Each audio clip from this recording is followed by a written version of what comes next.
Pretty killer workout, right? Man, you killed it. Like, That was tough. for the first time hitting the stairs, I don't think I've ever seen anybody do as good as you. Really? Yeah, You're bro, not I've just saying seen that? fighters like break and Really? like they'll get to the 6-1, but nah, bro, I'm done. But you pushed it, you went hard even with the last sprint. I was like, nah, he's gonna stop. But man, you showed it. You've been killing it. We were going to do the pod, and then I hit him up, and I was like, if you guys are doing a workout, I'll come join. So I was expecting maybe like hitting mitts or something, and then he sends me the location of the stairs, and he's like, we're running stairs. I searched it up. It's like a fucking mountain. Yeah. But no, we did it. We killed it. Anybody from Chicago, that's like the landmark for like people that want to work out, people that want to push. Walter Payne's been there. Any fighter that trains goes there. You'll see it. When it's nice outside, it's like packed. It'll be hard to even like run up them. Yeah. So we got the fight against Madalena next week, Montreal. We're going to be there. Where does this rank amongst like tough fights in your career, would you say? I mean, for me, it's your tough fight. Your next fight's always your toughest fight. Like I never ever look past an opponent because it's so hard in the sport. But for myself to see where I am right now and like skill wise, body wise, like I feel like I'm the best I've ever been. And when I'm looking at everybody else in the division, even looking at Jack, like I just don't see anybody like on my level. I feel like some crazy shit now is happening at lightweight and welterweight, like recently. And I feel like this fight, your fight, I feel like is going to be the most watched fight by like UFC fighters in lightweight and welterweight. Because I feel like your fight is just depicts what like everything else is going to happen at those two divisions. Would you agree? Yeah, it's like the Jingle Board, right? You got to pull it all out. And they're all just like waiting for it to happen. And I feel like Dana and all them guys are like... They're waiting too. Yeah, they probably have so many contracts. Like, all right, this. Because who's like... Islam's kind of waiting, obviously, to see what happens. And then I'm sure like that decides Oliveira's fight, Ilya's fight, Gaethje's fight, and then welterweight, I'm sure like all those guys are waiting to see what happens. So it's kind of crazy, Yeah, right? but I already told them, I was like, there's no need to wait. Like, I'm going to win. So whatever your plans are before that. And I'm like... Especially with myself, I already know there's so many people that are just like have their draft saved of their tweet that's gonna be like they're hoping that I lose, and they're gonna have to keep it in the drafts because once we win, they're gonna have to just like erase that memory from them. Who's next after this if you win? In the welterweight, who do you think deserves it? Because now Ian Gary just won, and then I guess Shavkat, we don't know. Is there any word on when he's coming back? Yeah, I don't know. Like I've heard that he's gonna be out for a little bit longer. I don't know what his injury is. They're very quiet with it, but So no one knows how long he's out for, really. exactly, yeah. And then Usman and Buckley just got announced. everybody's saying they're the next guy, right? Even like Ian, like he's talking, he's being vocal with it. Honestly, out of all of them, I think Sean Brady probably had the best performance, like beating Leon Edwards like that, finishing him.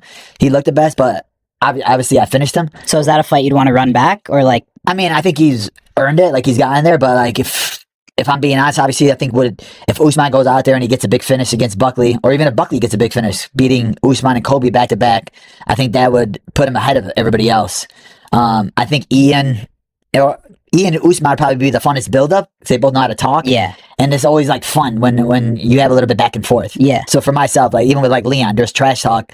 So it made it a funner build-up. Like with Jack, he's not really a talker. So it's not really a fun build-up, but obviously the fight's the fight, no matter what. How do you think Usman's going to come out in that fight? I think he's been off for a while, right? Did he have an injury or something? I just don't think he has any knees. So he just has to wait until his cartilage grows back, and then he just like tries to figure it out. And then it takes like 2 years for it to come back in there, try stem cells, tries like collagen or something. But I think he was waiting for the right moment. And I think right now he's thinking that, all right, well, Buckley's running hot right now.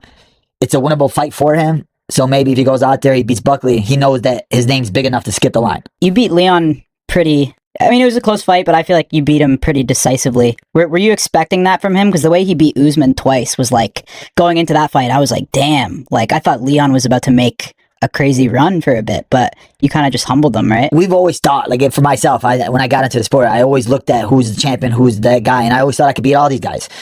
For myself, and I looked at the matchup stylistically, I knew my style was his kryptonite, like a pressure fighter that was in your face that was going to break you. I knew I was going to do that.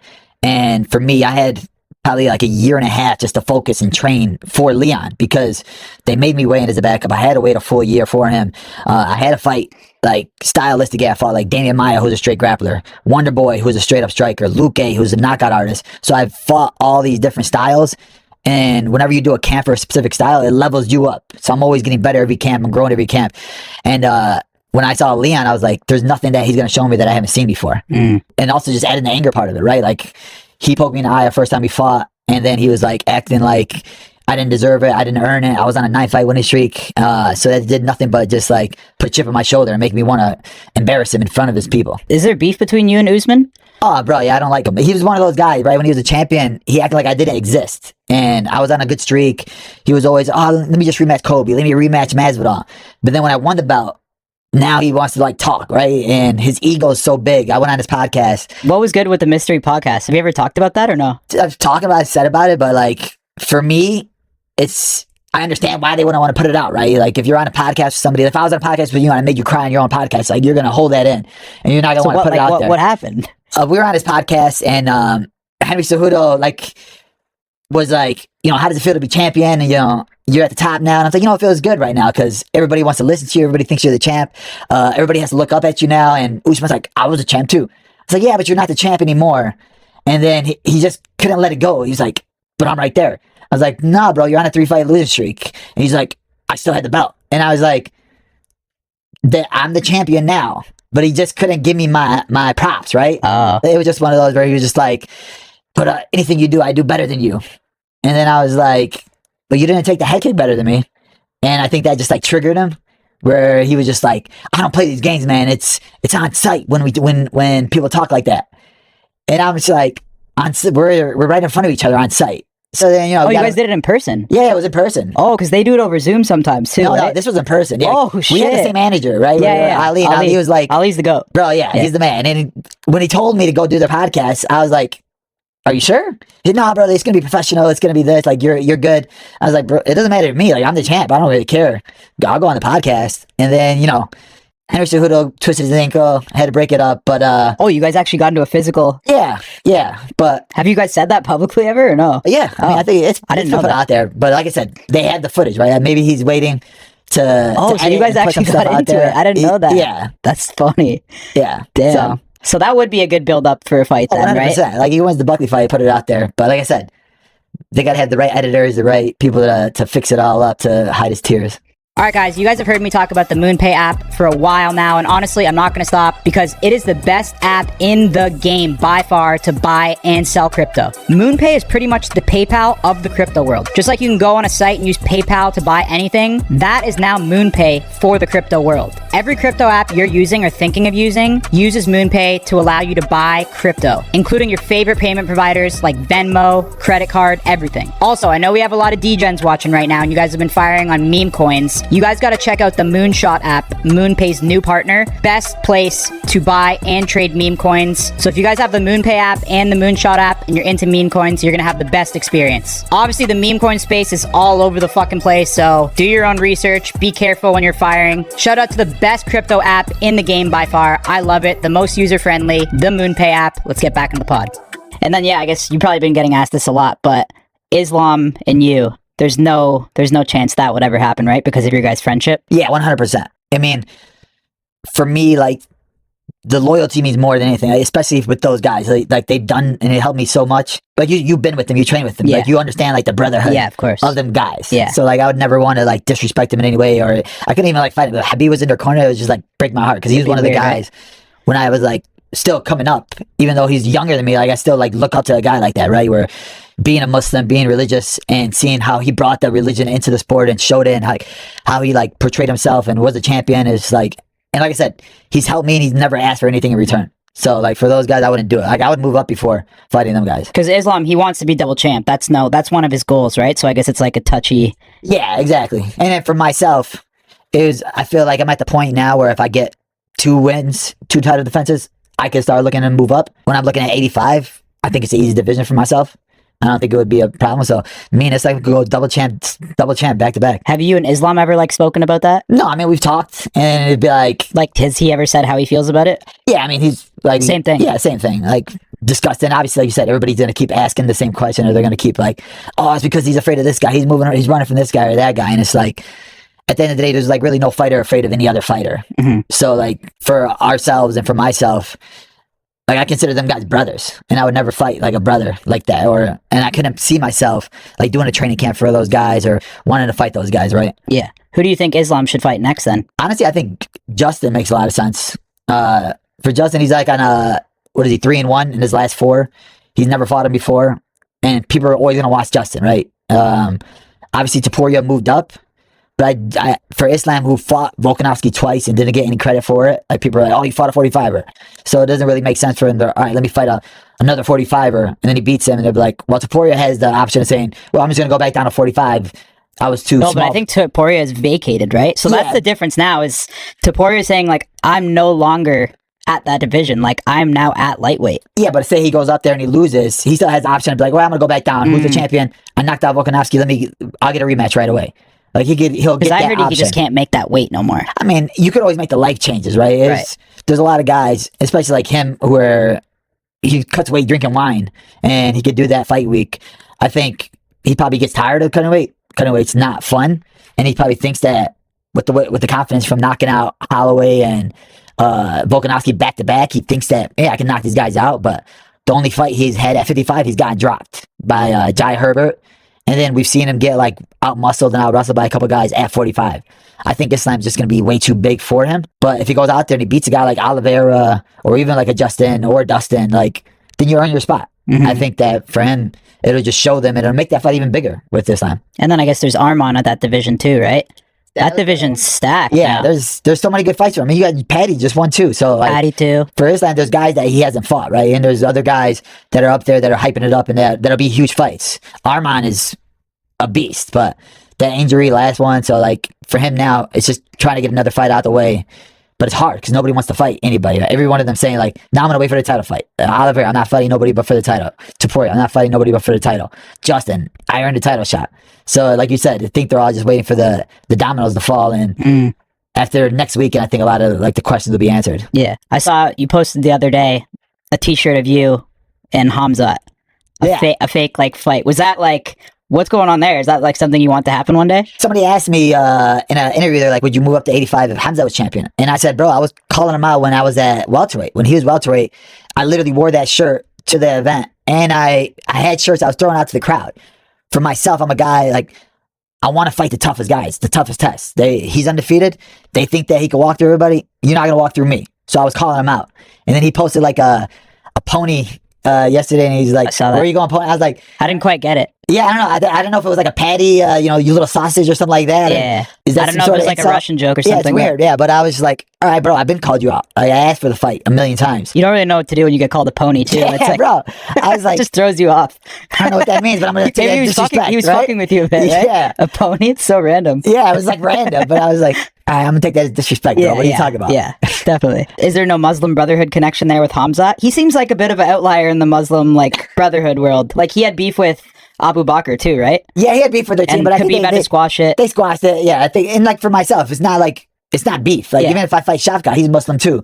So like I haven't trained with those guys. I haven't like bled with those guys. So it's not the same thing. And for me, I look at it as a sport. Like they all want what I have. I'm the champion. So I want what they have, right? Like he's got that undefeated streak. I want to take that from him. I want to take his O from him. So it's all competition. It's at the end of the day, it's like I want to leave this sport with my resume showing that I fought the best guys and I beat the best guys. When people think of me, he took the toughest test and he went the longest road to get where he got, and he did what nobody thought he could do. I started at 23 years old. I wasn't born with it. I wasn't from the mountains. The dad said like I wrestled 2 years in high school, and this was all just like natural heart, natural skill, natural hard work that got me here. Wow, you started at 23? Yeah. And how old are you now? 36.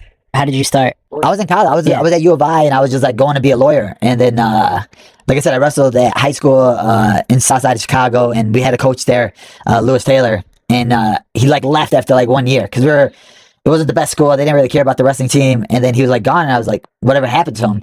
But he was like that cool young coach that you had a connection with. And then when I was in college, I randomly saw him in a newspaper, and he was fighting for Strikeforce. So then I just like reached out to him on Facebook, and I was like, bro, you're a fighter? And he's like, yeah, man, I'm a fighter. I train at this gym. And it ended up being like near my parents' house. So whenever I'll come home on the weekends, I would go see him, visit him, and then we'll train a little bit. And then he just started teaching me a little bit. And he started teaching me a little bit more. So every weekend I would come home. Then I transferred to a closer college here, started training more full time. And then I was like, let me take an amateur fight. So after like 3 or 4 months of training with him, I got an amateur fight. And then I was like locked in. Here in Chicago? Yeah, I was like, huh, my hand got raised. I won the fight. But I was like addicted to it. I have like addictive personality. Like when I do something, I go super hard. I go all in with it. So now I was like, I could always go back to college. I always finish college, go to law school, whatever. But I'm like, let's see how far we can go with this. We started training, we started working, and then I went pro after 3 amateur fights. And I said, we'll just go until we lose. And then we got to 9-0. We won a Titan FC belt, and then we got signed to the UFC for short notice. What was it like getting signed to the UFC? It was. How did you like find out and stuff? They called me. It was like during Ramadan, and I was like fasting, and they called me for it was like 3 or 4 week notice to fight Alan Jouban.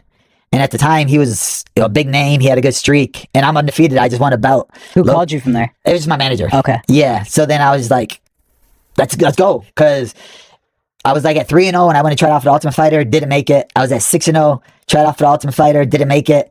And then I kept winning on the thing. I was like, man, are they ever going to call me? Am I ever going to get the shot? And then once I finally get that call, you're like, this is it. This is my spot. I'm going to make it. And it was in Vegas. It was that, it was like International Fight Week 2, where they had like 3 events on Friday, Saturday, Sunday. And I fought on Friday. But I went out there, and it was like, it was a war. It was like fight of the night, but I lost. And it was like my first loss. And then you're like, dang, am I not good enough to be in the UFC? Do I not belong here? So then I was like, call my manager, bro, give me another fight right away. And then he got me a fight probably like a couple months later, and then I won. And then I was like, all right, we're back on it. We're good. We're this. We belong here. And then I got called for the Madison Square Garden fight, UFC 205, like the biggest card. And then I go out there, and then I lost. And it was my first time ever getting knocked out. And that was when I was like, dang, I'm 1-2 in the UFC. I'm not good enough to be here. I don't like it. That was it. I was like, they're going to cut me. And then they finally called me like a short notice fight, probably like a month later for Randy Brown. We won that one. We got a new contract. And then from there on out, we just kept winning and just kept pushing it. What do you think changed? Like, what after that loss did you like realize, or what made you change after that? The training, for sure. Like for myself, 9-0 when I was training, when I first was coming up, it like there was like no structures to the training. It was mostly just like me and Lou, and then we'll have other training partners. I was training with a couple of bantamweights, my other boy Horacio, who's a 45er, but like we were just, all right, let's spar today. All right, let's wrestle today. Let's do this today. So like there wasn't really like a system. So I like learned after that. And then after I took that second loss, I was like, all right, well, I need to find other guys to train with. I went down to Milwaukee, started training with like Anthony Pettis and the guys at Rufus Sport. And at the time, he was the champion. So I started learning more from those guys, seeing how they do it. And then I'll bring that back here to these team here. And then I'll go to other gyms, learn from them, other gyms, learn from them. And I think it just helped me build a system of what works for me and how we do it. And I think like right now, the structure that I have, we do a hard session in the morning. And then the afternoon session is more like a boxing style where we're gearing it toward game planning for a specific opponent. And then, you know, obviously I have strength and conditioning and but I made it more of a science instead of, let's just go out there and see what happens. So now it's like everything's strategy. Everything's, what's my opponent? We're going to break him down. We're going to do this, this, and this for this guy. We're going to do drills. When we're not in camp, we're going to fix all the stuff that we're not good at. And then it's just constant training, constant improvement instead of, we're not we're doing everything right. We don't need to fix anything. Also, guys, really quick, we restocked fullsend.com with a ton of new UFC full send stuff. It's all on the website right now. This shit's been going crazy. You guys love it. I love rocking this shit, to be honest. We also have some exclusive UFC Montreal stuff too. That's actually going to be sold at the fight. So we're actually going to be there at UFC Montreal. If you guys are there, check it out at the arena. Make sure you cop some shit. We got Belal Muhammad on the pod ahead of UFC 315. Let's get into it. What do you want to achieve with your UFC career? Like, do you want to be double champ?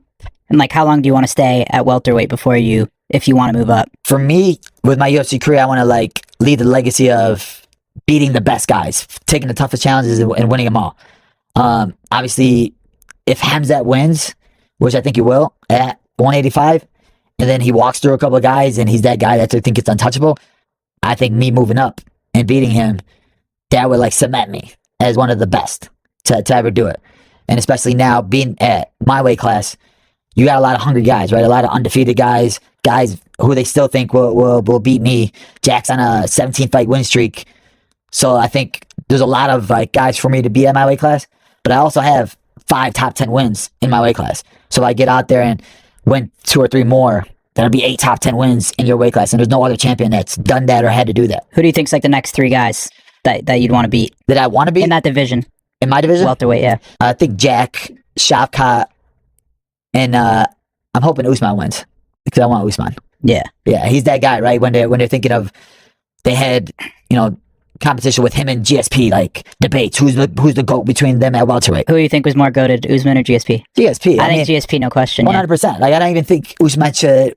Like, I'm not a hater, right? But when I look at the guys, Who do you think would have won though in their prime, Usman or GSP? GSP. I think it would have been close though, right? It would have been close, but I think GSP, he's just so smart, and he's just he's my better favorite everywhere. I think he's more well-rounded.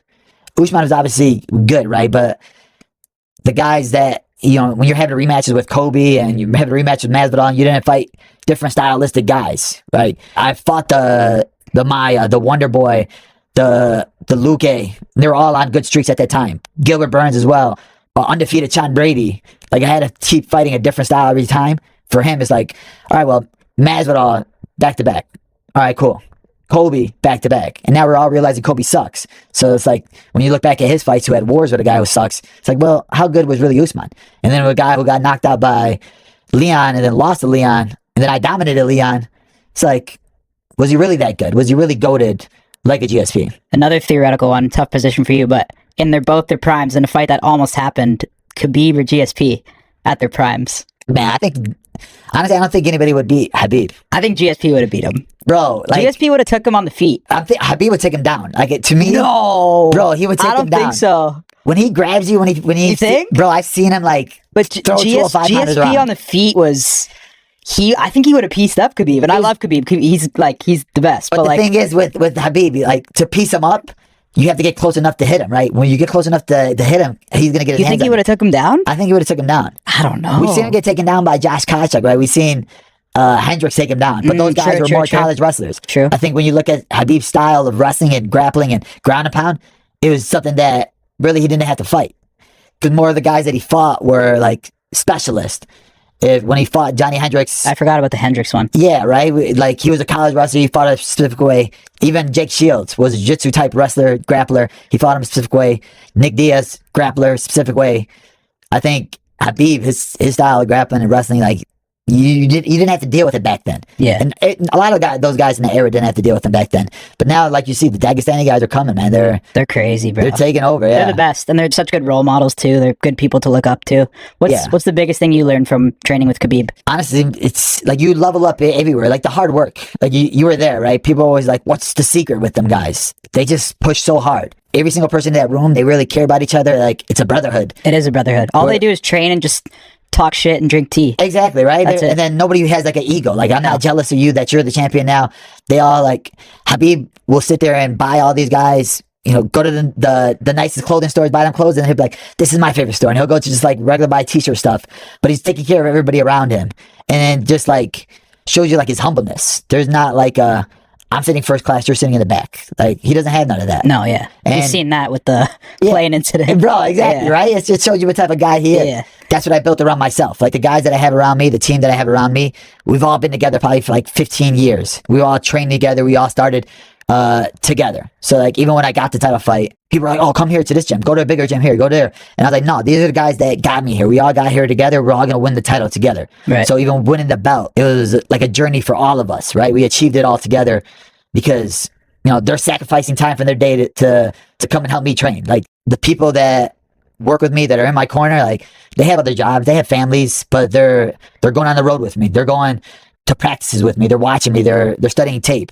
And I don't take that lightly, right? It just makes me want to work that much harder for them because it's a selfish sport, but it's also like a team sport as well, where like, I see you putting it all in, so I'm gonna go all in for you guys too. Right. What's so crazy about Khabib too? I think of like, it's almost like he got bigger after he retired, right? 100%. Which is crazy. He could say one thing and then people are like, they'll make 20 articles about it, right? Like, he was big after the McGregor fight, but then I think it's when he really like stood on business and actually said like, yo, I'm walking away. Because people didn't, at first, like, when someone says they're retiring, they're like, yeah, right. Like, but it's when he actually said like, no, like, I told my mom I'm done, and like, he never came back. And then you kind of like realize like what type of person he really was. You know what I mean? Right? Like, oh shit, this guy actually, like, I mean, who knows how much he could have made? What did the UFC throw at him, you think? Like, bro, I can imagine. How much do you think? I would say at least 20, 30 mil. Yeah. Yeah, for sure. for that like McGregor Khabib too. Even with like the bigger names at that time, Oliveira was blowing up and he had the hype, right? They were like, "Oh, Habib's running from Oliveira." Like there was nobody bigger than Habib. And then even with the GSP fight, if he would have came back for that fight, imagine how big that would have been. I wish. I didn't see anybody like beating him, but like even for himself, he let it go and he's like, Islam's taking over. He's the one guy taking over now, and he stuck to his word, stuck to his guns. But he's still in the gym, training with these guys, still in the gym, coaching these guys, sacrificing his time. And it's just, like, it's cool to see because somebody that, like, stood by their word like that, there's not a lot of guys that would do that. I saw you said he said something to you that kind of relieved you of pressure. Yeah. What was that? When he cornered me for the Sean Brady fight, like, being religious, being Muslim, like, he was just so chill and calm in the back room. And he's like, "Brother, you did all the work. There's no need to be nervous, right? Allah's plan is the best plan. If God wants you to lose, it's meant to lose. There's a reason for it." And you just say, Alhamdulillah, that means thank God. So even when you win, you thank God. When you lose, you thank God because it's protecting you from something or it's putting you somewhere in a spot where you can do something else. Even when I look back at my losses, right? It felt like the worst thing that could happen to me at the time. I'm like, bro, I did everything. I worked hard. I trained hard. Why did I lose? Why was I meant to lose that fight? Why did it happen like this? But then hindsight is 2020. When you're looking back, it made me change. It made me grow. It made me learn. It made me want to get better here, here, and here. And then I'm like, oh, so that was the reason for it. Those were the tests for it. So when he said that to me, it just like clicked because you're always like, you get the nerves in the back room. You're like this, but you have like a freedom about yourself when you're like, the result doesn't matter. Whatever happens in these 25 minutes, 15 minutes, it's meant to happen. It's just a small window. And at the end of the day, tomorrow, a week later, it's going to be forgotten no matter what. What do you think drives you to like fight? Like, is it legacy or is there people around you? Like I said, the people around me that have been with me since the beginning, but also for myself, it's just like, just proving everybody who's thought that I can make it here. Like I've had so many people that, "Oh, you can't do it. You're not going to make the UFC. Oh, he says he's going to be a champion. You're not going to make a champion. You're not going to be a champion." Like who, people in real life or just online? People in real life. Yeah. Yeah, I've had people. Like I had family members that when I had my first win in the UFC, like, "Well, at least you got one win in the UFC. So if you lose the rest of them, at least you can say you had one." And it was just like, is that what you really think? Like, you don't think I'm good enough? But it just made me like, all right, cool. Like, you don't believe me, but watch me do it. Watch me prove you wrong. Watch me show you. The people online doesn't really matter, right? Like, the people that really matter are the people that are in your circle. The people that like see me every day, see how hard I work. Like I've had coaches that will tell you, like when I first met Coach Mike, he saw me train one time. He said, "You could be a champion," and I was just like, "Nah, I don't believe him." But he like stuck with me. He helped me grow. He helped me get better. He said that to you all the those first time. Yeah, really? The first time he kept telling you that. And the first time you met him? First time I met him, he saw me. He said train. you could be a champion. Yeah, that's fucking crazy, bro. Yeah. And he has like a good eye, and he's been with the best of the best. And then you're thinking, like, what do you think made him say that? I think he just saw my work ethic. Like when I go into practice room, when I push, it's like try to push harder than everybody else. And like he has guys. One of my main training partners is Ignacio Balmundez, who's been training since he was like 8 years old, and he has like the most talent I ever seen. So like I went with him the first time, like, bro, who the fudge is this kid? And he's a beast. And then but I didn't back down. I'm a guy, if you go with me, you beat me, I want to go with you tomorrow. I go with Habib, he'll freaking smash me. And then I'm just like, well, let's try it again tomorrow. If I get it, make him work a little bit harder tomorrow, that means I know I'm getting better. I'm growing. I'm not a guy that's like going to shy away, like, "Oh, you beat me, let me go with somebody else. Who's the easier matchup?" And I think that's just that mentality he saw. And I think he just knew what I was capable of. What do you say to fans that want you to like finish more fights? Is that something you pay attention to or you just don't really care? I mean, obviously for me, that's always the goal, right? If I go on every fight and finish, it would make my job easier. And then we go with that. Like I said, every fight we look back at the last fight and we try to fix things and evolve and get better and grow. But I'm fighting the best in the world. It's not easy to finish these guys. It's not easy to beat these guys, right? A lot of these guys are training specifically for you. So for me, it's like you get stressed about it and you're like, "Oh, I want to finish more. I want to do this more." But at the end of the day, I'm dominating these guys for a full 25 minutes. I'm beating these guys in all aspects of MMA. I'm beating them in the striking, in the grappling, in the wrestling. So the finishes will come. They will happen. And they'll just come at the right time, right? And I just can't be impatient with it. And I can't try to rush it because that's where something goes wrong. You get caught or you get sloppy in there. So for me, it's just like staying the course. And then once they start happening, it'll be at the highest level. You gave a pretty decisive description on how you're going to finish this fight. I saw on an interview. No, now I want to finish it more, right? Because now you went into detail. Like, you're like, I'm going to hit him with a jab, and then he's going to duck. And yeah, I always do that. I always come out with these descriptions, right? I think I'm going to, like I said, people look at him and they think he's a boxer. But to me, I think I had the best boxing in the division. Right? We had this thing we call like Canelo hands. We work outside of camp. We're getting better with our hands. And when people saw me fight Leon and I said I was going to outstrike him, they're like, no, you can't outstrike him. I'm like, watch me outbox him. And we did that. For Jack, he only has one way to win, right? It's with striking. It's with boxing. So for me, I want to go out there and embarrass him with boxing. I want to go out there and outbox him and then make him want to grapple, make him have to do something that he can't do, that he's not uncomfortable with. There's not a plan B for him. So once he gets there and he realizes that he's not good enough with the hands, not good enough with the striking, and he looks at his coaches, and his coaches have nothing else to say to him, that's when the finish will come. That's when the breaking point will come for him.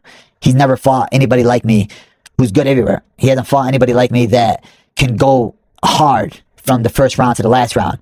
And once he gets in there and he sees it and he feels it, that's when they break. That's when the pressure comes. That's when the inexperience will hurt him. How's your relationship with the UFC evolved? What was it like getting that belt on you? Do you remember that feeling? Yeah, 100%, right? Because it was the hardest thing. It was the longest process for me to even get the title shot. Yeah, you had the longest road for sure. Bro, I was on a 7-fight winning streak. Oh, well, all right, now here goes 15-0 Sean Brady. You're like, bro, okay, 8-fight winning streak. Oh, well, you still need one more. And then I was like, okay, well, here goes Gilbert Burns on 3 weeks' notice. If you win this, for sure you'll get it. And then you're like, well, all right, well, I got to say yes. And then you go out there, you beat him. And then it was like, maybe you got to do one more. And you're like, bro, come on, what else do I got to do? Like, what else do you need? Like, is there something you got against me? Is there this or that? But at the end of the day, they stuck to their word, right? They gave me the shot. It was, I think, the perfect moment for me because it was in Leon's country. We had a fight at 5 a.m. We had to go all the way out there. The first time I fought him was in the Apex. There was nobody there. It was short notice fight. So this time it was the biggest stage. It was meant to happen like this. I was the underdog. The morning of the fight was like a sense of relief, right? Because it was here. Like, we didn't have to wait no more. There was nothing else. I think it was like the least stressed I ever felt before a fight. And then once I got the belt wrapped around my waist, it was more so like, we did it. Like, they didn't believe in us. They didn't think we could do it. Even after my Gilbert Burns fight, I saw Dana in the back and he was like, man, they keep doubting you, but you keep winning.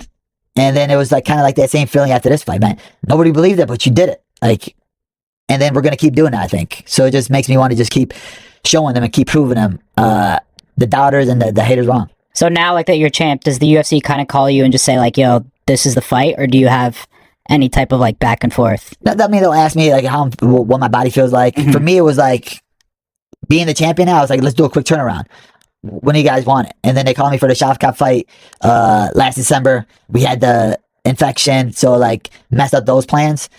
So with this one, I was expecting it to be Shavkat, and then they were like, well, he's out. It was either between, like, JDM and Buckley. And then for me, I was like, I don't really care who it is, which one it is. Just let me know the date. And they gave me the date.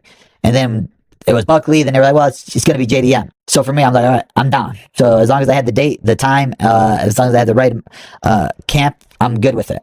And then even with this fight, I could be come out unscathed. I'm ready to go again. You think Buckley's, what do you think of him? You think he's a real deal or no? I think he's a real deal. Like, he got a good streak going. He's trying to obviously promote himself and talk his way up. If he beats Usman, I think that'll be the fight. That fight's going to have some hype on it. Yeah. I think. Because he's talking. He's already talking. And they both can talk a little bit, yeah. Yeah, and he, like, even if he doesn't have any beef with you, he's going to, like, talk. Like, if you could talk about DC and have a beef with DC randomly, I'm like, bro, DC's like the nicest guy. Beef with DC? Yeah, he just said something stupid about him. I don't know what he said. Oh, yeah, DC's the best. Yeah, Buckley would say a lot of dumb stuff, right? I just don't think he's good at promoting, but at least he's trying. So for me, I don't think the trash talk's going to be good just because Usman's terrible at trash talk and Buckley's terrible at trash talk. But I think the fight will be entertaining. Mm-hmm. All right. Well, yeah, bro, I don't want to hold you up too long. This is awesome. I know you got a busy schedule. We're going to be there at the fight, Montreal. We're rooting for you. I know Salim's super pumped for this fight. He's fucking... dope. Yeah, he's going to be there. We're all going to be there. So I appreciate you, brother. Thank you, brother. Belal Muhammad, UFC 315.